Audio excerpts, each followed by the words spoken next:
Assalamualaikum warahmatullahi wabarakatuh. Selamat bergabung kembali di channel YouTube Galigo TV dan saksikan video berikut ini.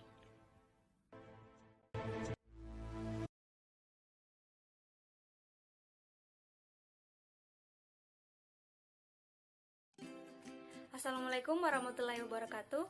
Perkenalkan, nama saya Haira Musfira, mahasiswa program Pasca Sarjana Universitas Negeri Makassar, Prodi Pendidikan IPS, kekhususan IPS Kesdian. Baiklah, pada kesempatan ini saya akan membahas mengenai pengembangan bahan ajar tematik berbasis problem-based learning. Ya, sebelum kita melangkah lebih jauh mengenai problem-based learning ini, sebaiknya kita harus tahu dulu apa sih bahan ajar itu. Ya, jadi bahan ajar itu merupakan sebuah bahan atau materi yang tersusun secara sistematis yang digunakan oleh guru dan siswa dalam proses pembelajaran untuk mencapai tujuan yang diinginkan. Baiklah, sekarang kita melangkah ke pengertian problem-based learning. Jadi, problem-based learning di sini merupakan sebuah model belajar yang menggunakan masalah sebagai pengetahuan awal untuk mengumpulkan dan mengintegrasikan pengetahuan baru berdasarkan pengalaman secara nyata.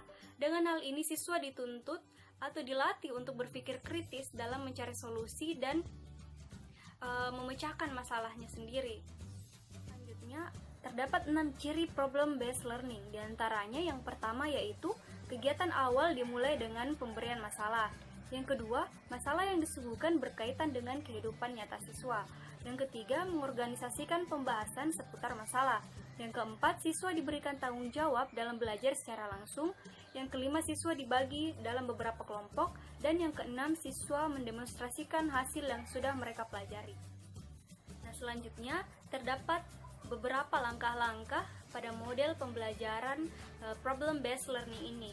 Yang pertama yaitu orientasi siswa pada masalah, yang kedua mengorganisasi siswa, yang ketiga membimbing penyelidikan, yang keempat mengembangkan hasil karya, dan yang kelima analisis dan evaluasi.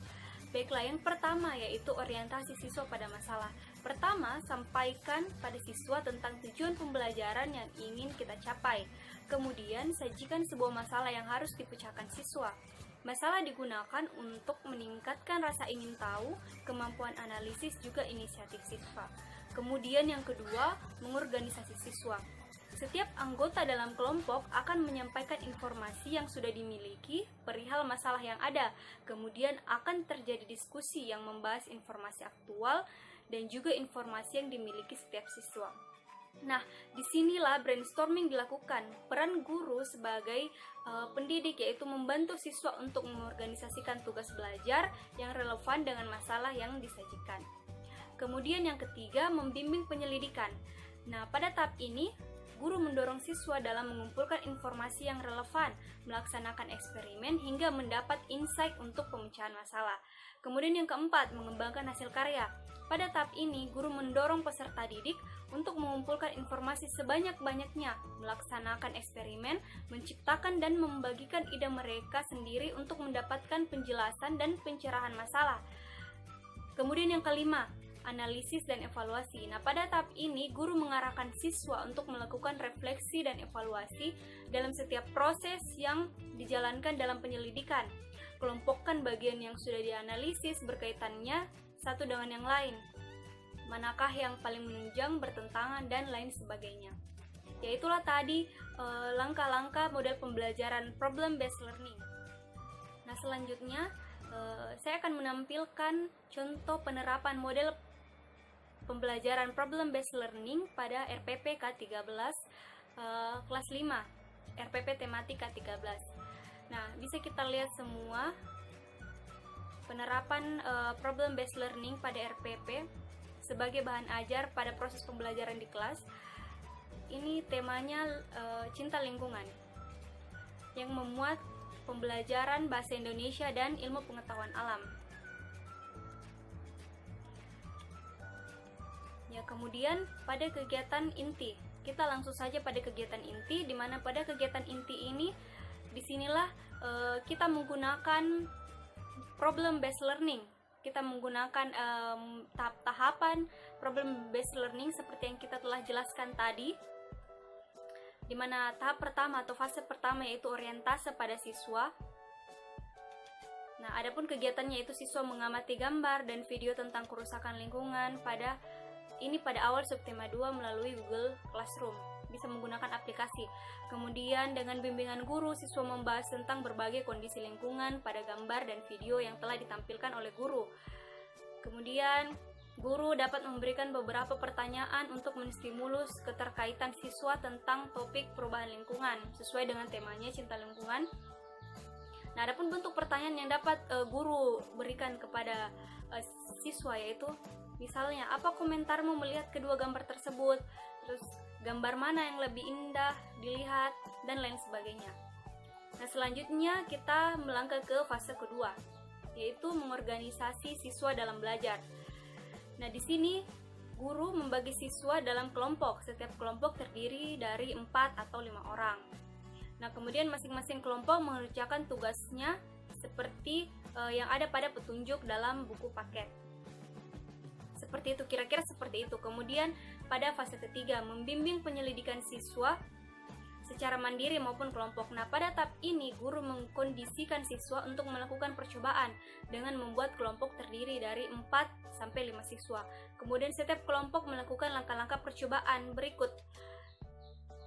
Yang pertama misalnya siapkan air, batu bata, bongkahan-bongkahan batu. Kemudian yang kedua, pada satu loyang letakkan batu bata, pada loyang lain letakkan bongkahan-bongkahan batu yang lain. Kemudian yang ketiga, tuangkan air ke dalam loyang setinggi 5 cm. Setelah 1 jam, amati tinggi air pada setiap loyang. Kemudian pada fase keempat, yaitu mengembangkan dan menyajikan hasil karya.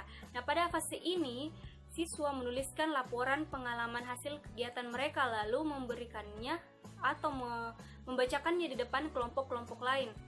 Nah, hasil pengamatan semua kelompok dapat digunakan sebagai bahan diskusi di dalam kelas. Nah, yang terakhir yaitu fase kelima atau tahap kelima, yaitu menganalisis dan mengevaluasi proses pemecahan masalah. Nah, pada tahap ini guru memberikan skor bagi kelompok yang menjawab benar. Kemudian siswa mengerjakan kuis secara berkelompok menggunakan Kahoot. Kahoot ini merupakan salah satu aplikasi kuis. Kemudian yang ketiga, guru memberikan soal evaluasi tentang materi yang telah mereka bahas sebelumnya melalui Google Form.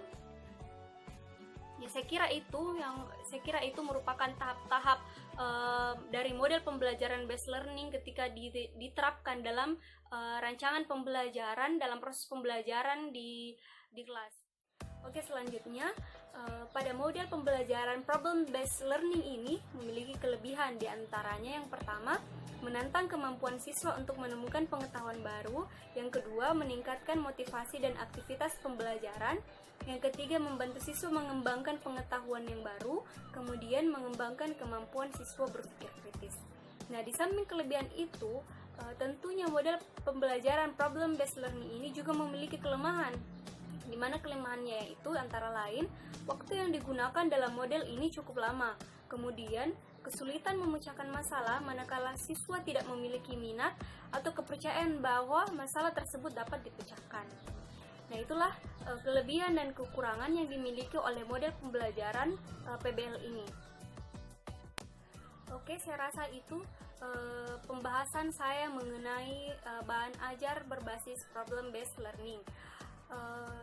Seperti kita ketahui bahwa model pembelajaran ini sangat baik untuk digunakan di dalam proses pembelajaran, karena model ini lebih menekankan kepada pengalaman siswa dalam memecahkan masalah, sehingga siswa dapat berpikir kritis dalam menemukan solusi dan memecahkan masalah.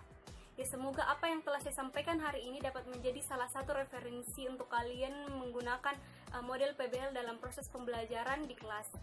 Ya, saya rasa cukup. Lebih dan kurangnya mohon dimaafkan. Wabillahi taufiq wal hidayah. Wassalamualaikum.